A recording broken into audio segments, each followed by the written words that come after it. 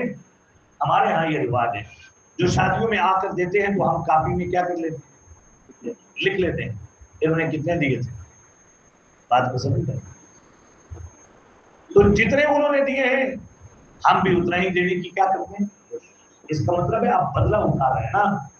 حضور یہ فرما رہے ہیں تم بدلہ اتار رہے ہو، تم صلہ رحمی نہیں کرتے. اور جنہوں نے ہمیں مدعو کیا تھا ہم بھی انہیں کیا کریں گے، مدعو کریں گے. جنہوں نے ہمارے جنازوں میں شرکت نہیں کی ہم بھی ان کے جنازوں میں شرکت نہیں کریں گے.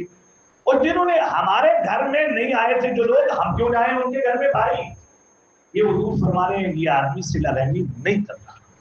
اب مجھے بتائیے آج کے سبق کی یہ کتنی اہم ترین بات ہے.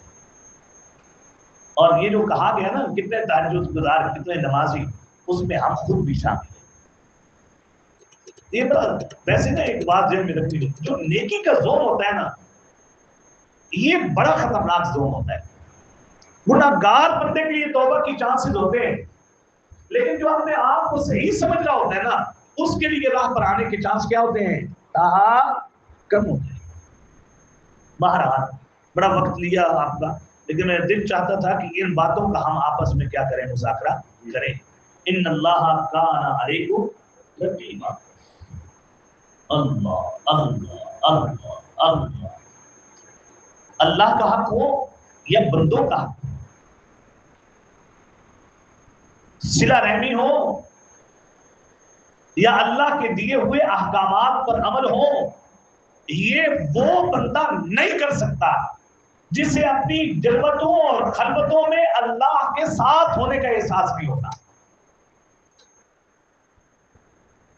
اور جسے اللہ کریم کے نگہبان ہونے کا تصور رہتا ہے، ساتھ ہونے کا تصور رہتا ہے.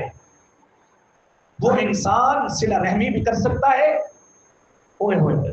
وہ آدمی جوڑ سکتا ہے اس سے جو اس سے کاٹے، وہ دے سکتا ہے اسے جو اسے کچھ بھی نہ دے رہا ہو، وہ معاف کر سکتا ہے اسے جس نے اس پر کیا کیا ہو، ظلم کیا ہو. جس کا تصور یہ ہو ان اللہ کان علیکم رقیبا، بے شک اللہ کی ذات تم پر کیا ہے. کیا مانا؟ یہ علت ہے تفسیری اعتبار سے. علت کا مانا ہوتا ہے دلیل، وجہ. در صورت مخالفت سزا کے مستحق ہو جاؤ گے. در صورت مخالفت سزا کے کیا بن جاؤ گے، مستحق. کچھ گزرا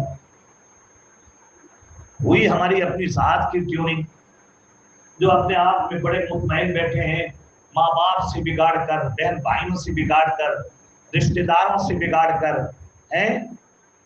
اور ہوئی طبیعت صاحب ہماری، پہلے تو بدلے بھی کوئی نہیں اتارتا. پہلے تو کتنا بڑا لفظ ہے، باہر تعلقات اچھے رکھتے ہیں لیکن رشتہ داروں سے تعلقات اچھے.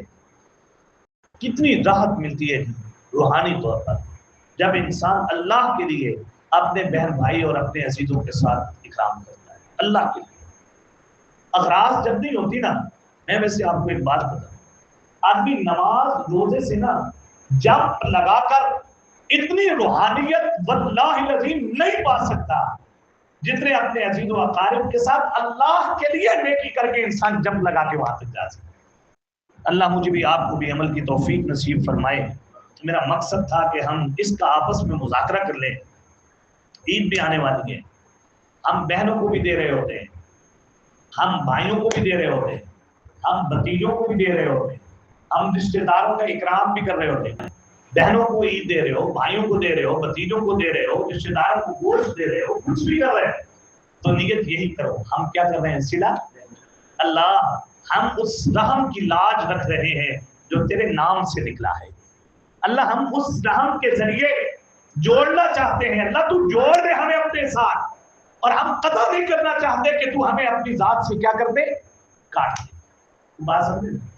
ہم بھی عیدوں پہ جس کا بڑا خاندان ہوتا ہے، جتنا اس کا دائرہ وسیع ہوتا ہے، تو ہمارے ہاں کچھ چیزیں ہیں بہنوں کو، پھوپھیوں کو، خالاؤں کو آگے پیچھے اکرام کرنے کا، لیکن اگر اس میں نیت للہ ہو جائے تو پھر مزہ ہی آئے عمل کا، اور اگر رسم کے طور پہ کرنا ہے پھر تو بڑا کام کیا ہے، خراب ہے کہ مال بھی خرچ کر دیا، بات سمجھیں گے نا جی، اور گوشت بھی دے دیا لیکن فائدہ بھی حاصل نہ۔ اللہ مجھے بھی آپ کو بھی عمل کی توفیق دے۔